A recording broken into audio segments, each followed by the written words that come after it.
Un arbre de décision se présente comme suit. Il s'agit en effet d'un graphe. Si vous avez étudié la théorie des graphes, je vous rappelle qu'un graphe est un objet qui fait partie des mathématiques discrètes et constitué par des nœuds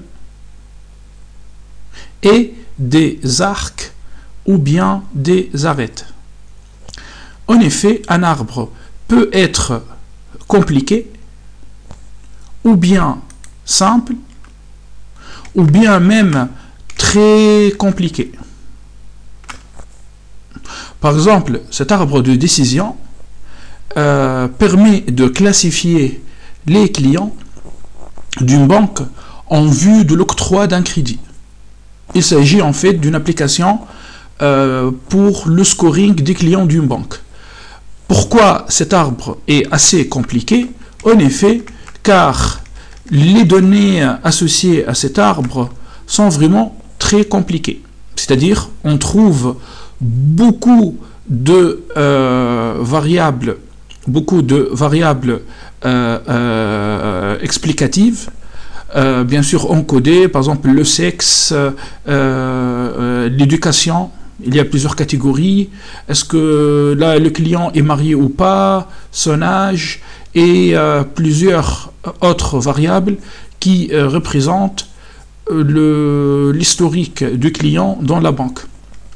Bien sûr, le but ici, c'est de prédire est-ce que le client est un bon client ou bien est un mauvais client, est un client risqué ou bien un client pas risqué. Par contre, cet arbre est simple car elle permet de classifier un ensemble de données simples. En effet, il s'agit d'un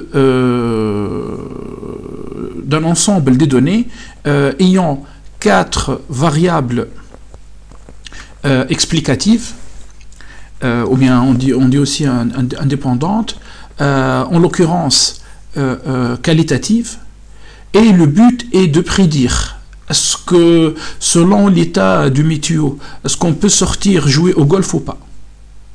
Donc cet ensemble de données, quand on applique un arbre de décision, ça donne ce graphe qui est assez facile. Après, donc je reviens maintenant en fait à mon exemple principal. Alors, cet arbre permet de classifier entre les passagers du Titanic. Donc, juste, je vous rappelle en fait que le Titanic est un paquebot transatlantique. En fait, c'est une tragédie humaine, puisque en 1912, il y avait à peu près entre 1490 et 1520 personnes qui sont décédées suite au naufrage de ce paquebot.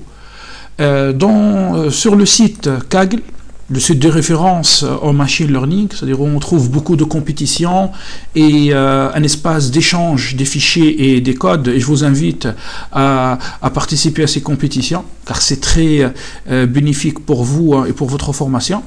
Donc, quand on s'inscrit au site Kaggle, donc l'offre de bienvenue sera un fichier des données contenant les noms et plusieurs autres informations de tous les passagers de Titanic. D'accord? Et on peut trouver la variable cible, the target variable.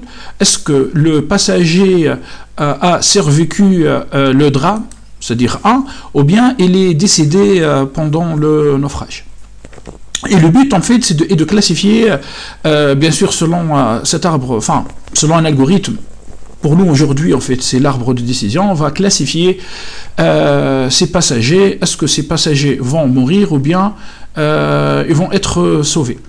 Bon, je commence alors, en fait, à interpréter cet arbre. Alors, je commence, en fait, en bas.